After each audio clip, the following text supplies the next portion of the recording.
Hello नमस्कार साथियों, आप सभी का स्वागत है हमारे इस YouTube चैनल में। आज हम एक नए टॉपिक के बारे में बात करेंगे। आज का टॉपिक है अग्नि तत्व एक विशेष तत्व है। कैसे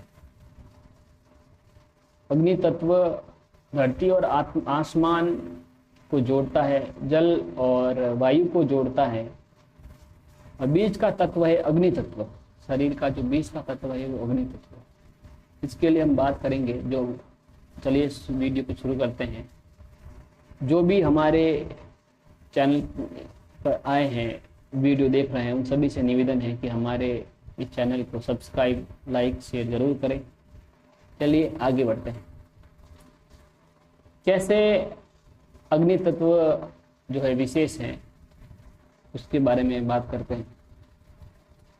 हमारे शरीर में 5 तत्व है। जैसे धरती है वैसे ही 5 तत्व है। सबसे ऊपर आसमान है, तो आसमान का है वो है विशुद्धि चक्र, जो हमारे गले में स्थित होता है। ये है आसमान तत्व का विशुद्धि चक्र। और उसके नीचे है, आसमान के नीचे है वायु। वायु है हमारा हार्ट चक्र, जो हमारे हृदय में स्थित होती है। यहाँ हार्ट चक्र, जिसको अनाहत चक्र बोलते हैं, हार्ट चक्र।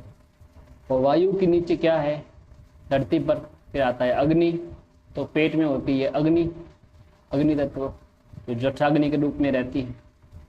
और फिर आता है पानी, जो धरती के ऊपर रहता है, जो इसके नीचे है जल तत्व। और फिर उसके नीचे है मिट्टी तत्व।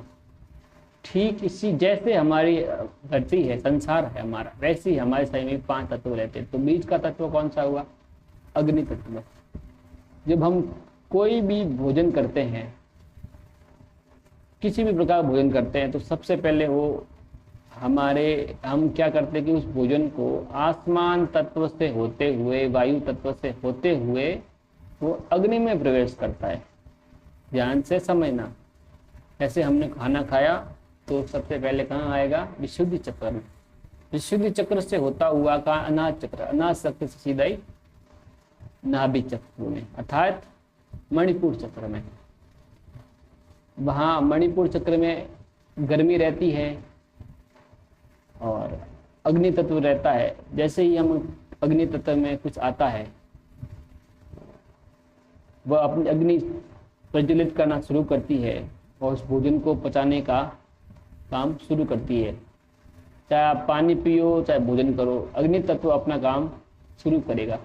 और साइंस की बात करें तो अग्नि तत्व कैसे काम करता है, थोड़ा उसके बारे में बात करते हैं। साइंस के अनुसार अम्ल और क्षार होता है।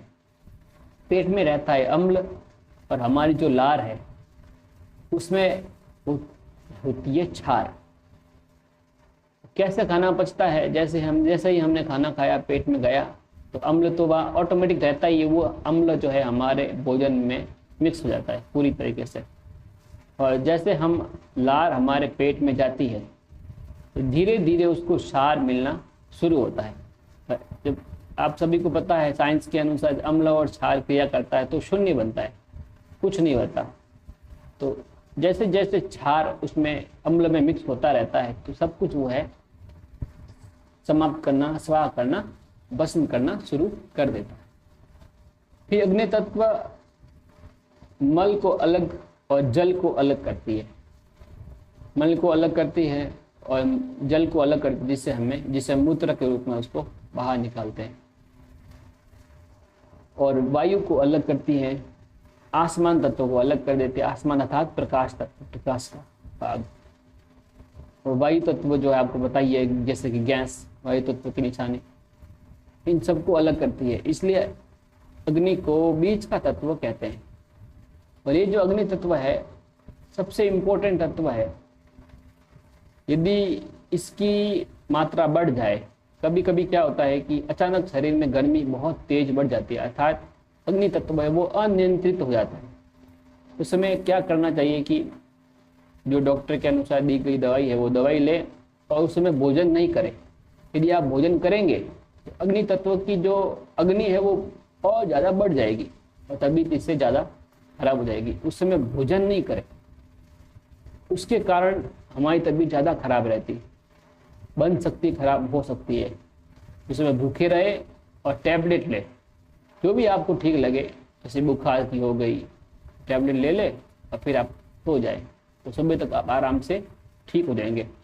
कभी कभी मान लो कि आपको जल तत्व की समस्या हो जाती है, जल तत्व जो पानी से संबंधित है वो समस्या हो जाती है, तो जल तत्व उस समय उसकी जल तत्व की जो निशानी है वो है ठंडापन। ठंडापन, जल तत्व ठंडा रहता है, तो उस समय आपको कोई भी ठंडा आइटम नहीं खाना, ठंडा पानी नहीं पीना।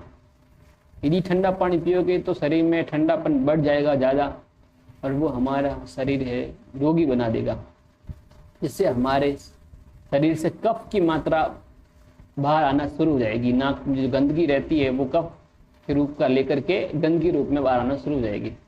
इसलिए ठंडा नहीं खाना, नॉर्मल खाओ, नॉर्मल गर्म और नॉर्मल ठंडा खाओ, जिससे शरीर बैलेंस रहेगा। और वात, कफ और पित्त, वात, कफ और पित्त तीनों बैलेंस रहेंगे, तीनों बैलेंस से शरीर स्वस्थ रहेगा। आशा है कि आप सबको क्लियर हो चुका है इस सब के बारे में, और यदि आपका फिर भी कोई सवाल है तो मुझे इसके बारे में कमेंट करें, और मैं पूरी कोशिश करूंगा कि वीडियो में और नई वीडियो बनाऊं जो आपके सवाल पे आधारित हो, और उससे आपको और ज़्यादा समझ में आए और ज्ञान योग में आप आगे बढ़ सके। ये जो भी वीडियो में बताता हूँ वो सब मेरे पर्सनल अनुभव रहते हैं, क्योंकि मैंने 5 तत्वों को सिद्ध कर लिया है। उस 5 तत्वों के कारण जो कुंडलिनी शक्ति के जो चक्र होते हैं, ये कोई मेरा अहंकार नहीं है, सिद्ध कर लिया है, प्रकृति से परे होने लगा हूँ, इसके कारण सारे अनुभव होते हैं। और ज्ञान योग में जो भी कठिनाई आती है वो सब परमात्मा के द्वारा सही हो रही है। और जो भी ध्यान सीखना चाहते हैं वो संपर्क जरूर करना। जो भी सवाल है वो सवाल पूछे, वीडियो को लाइक, चैनल को सब्सक्राइब जरूर करें। नमस्कार।